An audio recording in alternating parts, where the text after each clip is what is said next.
Good evening, and welcome to Shh, it's Bedtime. Tonight I'd like to read you a story by Beatrix Potter. The title is The Tale of Squirrel Nutkin. This is a tale about a tale that belonged to a little red squirrel, and his name was Nutkin. He had a brother called Twinkleberry and a great many cousins. They lived in a wood at the edge of the lake.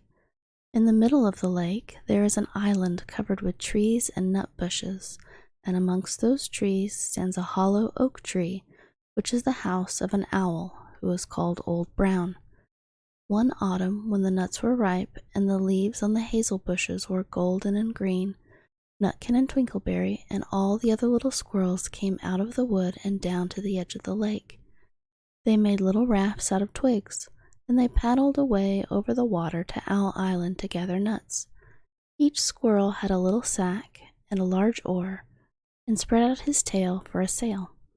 They also took with them an offering of 3 fat mice as a present for Old Brown, and put them down upon his doorstep. Then Twinkleberry and the other little squirrels each made a low bow and said politely, "Old Mr. Brown, will you favor us with permission to gather nuts upon your island?" But Nutkin was excessively impertinent in his manners. He bobbed up and down like a little red cherry, singing, riddle me, rote-tote-tote, a little wee man in a red, red coat, a staff in his hand and a stone in his throat. If you'll tell me this riddle, I'll give you a groat." Now, this riddle is as old as the hills. Mr. Brown paid no attention whatever to Nutkin. He shut his eyes obstinately and went to sleep. The squirrels filled their little sacks with nuts and sailed away home in the evening. But the next morning they all came back again to Owl Island, and Twinkleberry and the others brought a fine fat mole and laid it on the stone in front of Old Brown's doorway and said, "Mr. Brown, will you favor us with your gracious permission to gather some more nuts?" But Nutkin, who had no respect, began to dance up and down, tickling old Mr. Brown with a nettle and singing, "Oh, Mr. B, riddle me ree. Hitty-pitty within the wall, hitty-pitty without the wall. If you touch hitty-pitty, hitty-pitty will bite you." Mr. Brown woke up suddenly and carried the mole into his house. He shut the door in Nutkin's face. Presently, a little thread of blue smoke from a wood fire came up from the top of the tree, and Nutkin peeped through the keyhole and sang, "A house full, a hole full, and you cannot gather a bowl full." The squirrels searched for nuts all over the island and filled their little sacks. But Nutkin gathered oak apples, yellow and scarlet, and sat upon a beech stump playing marbles and watching the door of old Mr. Brown. On the 3rd day, the squirrels got up very early and went fishing. They caught 7 fat minnows as a present for Old Brown. They paddled over the lake and landed under a crooked chestnut tree on Owl Island. Twinkleberry and 6 other little squirrels each carried a fat minnow, but Nutkin, who had no nice manners, brought no present at all. He ran in front, singing, "The man in the wilderness said to me, 'How many strawberries grow in the sea?' And I answered him as I thought good, 'As many red herrings grow in the wood.'" But old Mr. Brown took no interest in riddles, not even when the answer was provided for him. On the 4th day, the squirrels brought a present of 6 fat beetles, which were as good as plums in plum pudding, for Old Brown. Each beetle was wrapped up carefully in a dock leaf fastened with a pine needle pin. But Nutkin sang as rudely as ever, "Old Mr. B, riddle me ree. Flower of England, fruit of Spain, met together in a shower of rain, put in a bag tied round with a string. If you'll tell me this riddle, I'll give you a ring," which was ridiculous of Nutkin because he had no ring to give to Old Brown.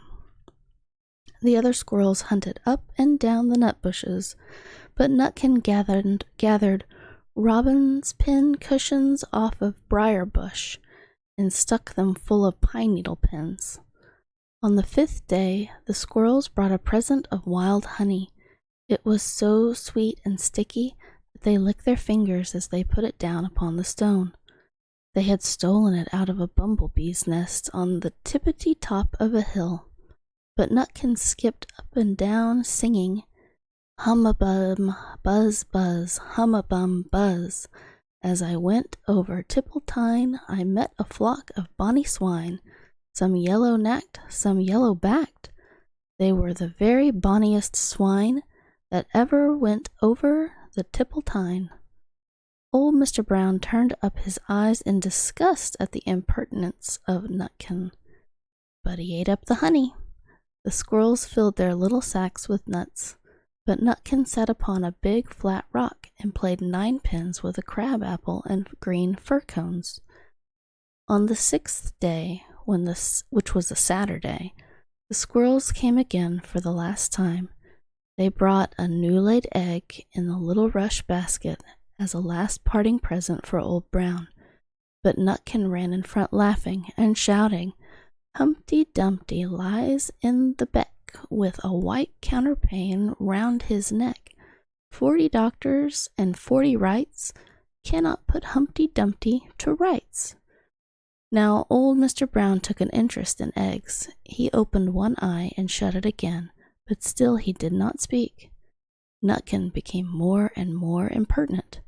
Old Mr. B, old Mr. B, hickamore, hackamore, on the king's kitchen door.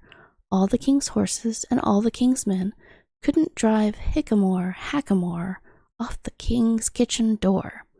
Nutkin danced up and down like a sunbeam, but still Old Brown said nothing at all. Nutkin began again. Arthur O'Bower has broken his band. He comes roaring up the land.